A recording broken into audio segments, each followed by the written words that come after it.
Now for this lecture, let's talk about slow in and slow out. When you adjust the rate of action, this tends to add weight and more lifelike motion to the subject that you're animating.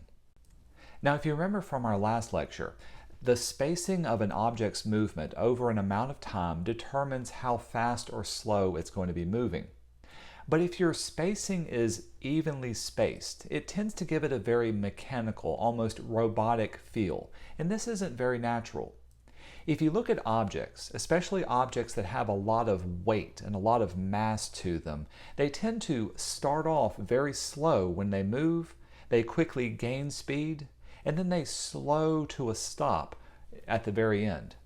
This slowing in and slowing out action is what you want to add to your objects in order to make them more lifelike and believable. Let's look at the pacing of it. In this case, the slow action has all of the spacing closer together. Remember, closer spacing means slower pacing. As it picks up speed and moves faster, you can see how the spacing gradually moves away and spreads apart, and then it comes closer together as the action slows down. This is the essence of slowing in and slowing out your action. If you apply this to the ball, this is what it would look like. Notice how the action takes the same amount of time moving from one side to the other, but the bottom one looks much more natural, like it has some sort of weight and movement to it, simply because it has slow in and slow out applied to its movement. This principle is true for falling objects as well. If you've got an object under the pull of gravity that falls at an even spacing, it's going to look very mechanical and not natural. But if you'll ease in the fall until it hits the ground and bounces back, then you can ease it out as it reaches the top. It's going to look like a much more natural bounce. The same is true for a traveling ball. If you want your ball to look like it's naturally bouncing, you can speed up the fall just before it hits by stretching out the frame rate and then slowing the ball as it bounces to the crest. Notice how the balls on this photograph are more spaced out as they fall faster, and then they're spaced closer together as they bounce up and then start to fall again. You can adjust this timing to show more or less weight of whatever object that's falling. In our case, if we have a basketball that bounces like this, its timing would look something like this.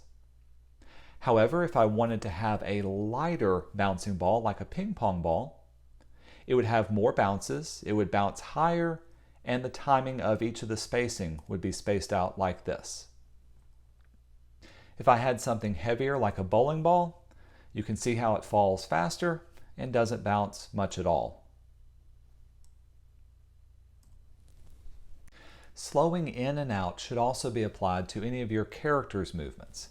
If you have a character doing something like turning their head, they're going to slow in starting the turn and then slow out as they ease the turn in.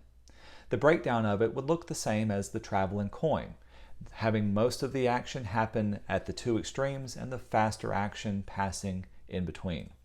The same is true for any movement of the arms or the limbs. If you were to break this down, you can see how the majority of the action happens at the two extremes as it slows down and eases in and eases out, and then the faster action happens in between. Here's some additional notes.